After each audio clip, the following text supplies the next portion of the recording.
هو حب الذات مش غرور ولا أنانية. هو إن أنت تمشي تقول أنا أحسن من غيري، دي أنانية. بس حب الذات حاجة تانية. هو حب الذات ده إن أنت تحترم نفسك، ما تقبلش تقلل من نفسك عشان خاطر حد. ما تبيعش راحة بالك علشان رضا مؤقت. في فرق كبير قوي بين إنك تحب الناس وإنك تتعلق بيهم. الحب ده مشاركة، إنما التعلق ده احتياج. والاحتياج لما بيزيد بيبقى عبء أو عبء تقيل قوي، وبيبقى عبء تقيل عليك قبل ما يكون على غيرك. فالمفروض إن احنا مش محتاجين حد علشان نبقى كاملين. احنا كاملين بنفسنا. والناس بتيجي تكمل، بتضيف تشارك، ما بتجيش تملى فراغ جوانا يعني. هي المشكلة إن احنا ساعات بنستغنى عن نفسنا عشان خاطر ما نستغناش عن حد. فبنعدي غلطات وبنستحمل وجع ونسكت عشان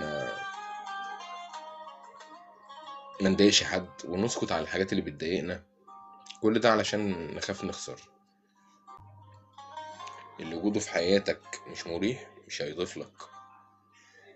حب نفسك، يعني تعرف تمشي لو لقيت نفسك بتتأذي، يعني تعرف تقول لأ من غير ذنب، يعني تختار نفسك من غير ما تكره حد. اللي هو هنسيب بإحسان مش بوجع.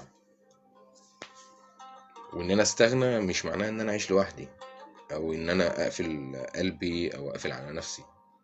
وأنا أستغنى دي معناها إن أنا أبقى قادر أكمل حتى لو حد مشي من حياتي. ما اربطش سعادتي بوجود شخص، ولا اربط قيمتي بكلام الناس. الناس بتيجي وتروح، وهي طبيعة الحياة كده.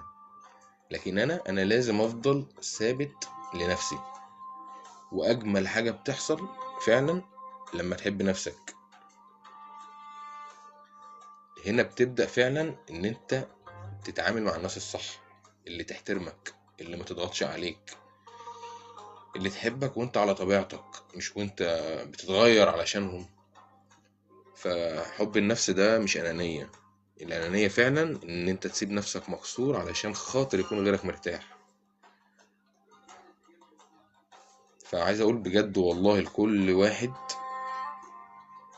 لازم يكلم نفسه، يقول له إن أنا أستاهل الاحترام، أستاهل الهدوء، أستاهل الحب، حتى لو من نفسي مش من حد. وأي حد يدخل حياتك يدخل إضافة، وأي حد يخرج يخرج من غير ما تتكسر. حب نفسك والباقي هيجي في وقته.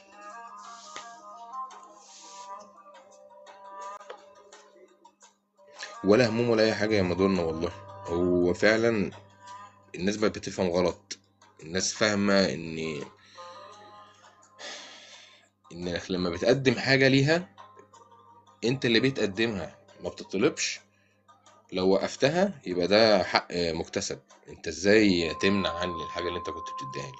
طب أنا كنت بديها لك مستني إيه غير التقدير؟ أنا مش محتاج حاجة.